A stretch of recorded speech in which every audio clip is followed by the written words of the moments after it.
All right, let's talk about AI. We all see the magic, right? But today, we're going to pull back the curtain and look at the hidden price, the massive engineering effort that makes it all tick. You know that feeling, right? When you interact with a modern AI, it doesn't feel like tech. It feels like straight up magic. I mean, you throw some crazy prompt at it, and boom, seconds later, you get this super detailed answer, or this incredible image, or a conversation that feels, well, eerily human. The whole experience is just so smooth, so powerful. But have you ever stopped to think about what's going on behind the scenes? What's the real engineering cost to deliver that one single magical response? Not just to you, but to millions of other people at the exact same time. You know, for a long time, the biggest headache in AI was just training these gigantic models. But that's not the main story anymore. Today, the real challenge, the hardest problem, is inference. And that's just a fancy word for serving up answers to a huge global audience, efficiently, without the entire system just collapsing. So right at the core of this whole inference problem, there's this big fundamental mismatch. The issue isn't that we're compute-bound, limited by how fast our processors can crunch numbers. Nope. The problem is we're memory-bound. It all comes down to how fast we can shuttle data from memory over to that super-fast processor. And just let that sink in for a second. We've got the most powerful GPUs on the planet, chips that can do trillions of calculations every single second, and for a huge chunk of the time, they're just sitting there, doing nothing, literally just waiting for data to show up. It's kind of like you've built this hyper-advanced, futuristic factory. The assembly line is a blur. It's so fast. But the whole thing is constantly grinding to a halt because it's waiting for these slow, old delivery trucks to bring in the parts. That's the bottleneck in modern AI. Oh, and it gets better. To make things even more difficult, the whole process of generating just one AI response is, well, it's kind of two-faced. It's split into two totally different phases that have completely opposite problems. Okay, so first up is the pre-fill phase. This is where the model just gobbles up your entire prompt all at once. It's super fast, it happens in parallel, and it's all about raw computing power. But then comes the decode phase. This is where it generates the answer one single word or token at a time. And this part, it's sequential, it's slow, and it is painfully memory-bound. So there's the puzzle, right? How in the world are engineers supposed to manage a system that's both compute-bound and memory-bound, lightning fast and super slow, all at the same time for millions of people all over the globe? Well, the solution, and this might surprise you, isn't just to throw more powerful hardware at it. The real key comes from a timeless, really elegant principle from a field called queuing theory. Basically, the math that governs any system where you have to wait in line.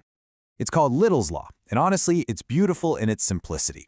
It's this fundamental rule that says the average number of things in any system, any queue, is just the rate they show up multiplied by how long they stick around. That's it.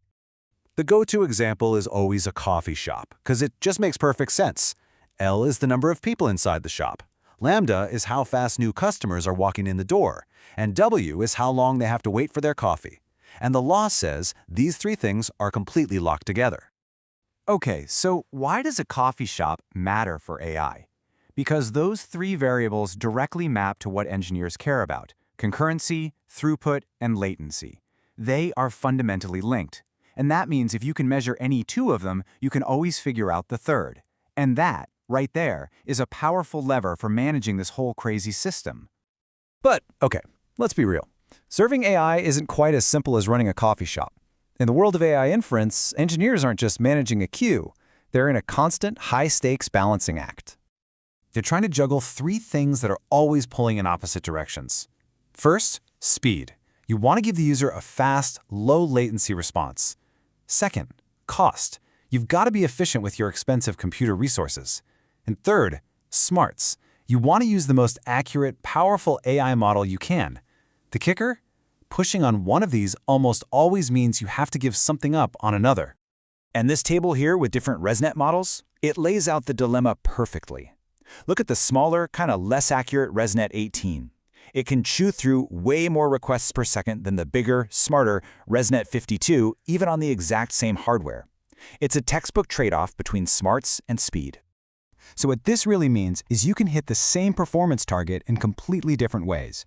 You could use a smaller ResNet 18 model on just 8 CPU cores and handle the same amount of traffic as a much bigger ResNet 50 model that needs 20 cores. You're basically trading a tiny bit of accuracy for a huge savings in cost and resources. Which, of course, brings us right back to the million-dollar question. With user traffic changing every single second, and with this incredibly complex web of trade-offs, how do you possibly make the perfect call on which model to use and how many resources to give it moment to moment? The answer isn't in the silicon, it's in the code. You solve this by building a really smart, adaptive software layer on top of all the AI models. Think of it like an intelligent AI traffic controller that's running the whole show. So let's check out a real-world system that does this, called Infadapter. It's designed to be the brains of the entire operation, coordinating a whole fleet of different AI model versions and the hardware they run on.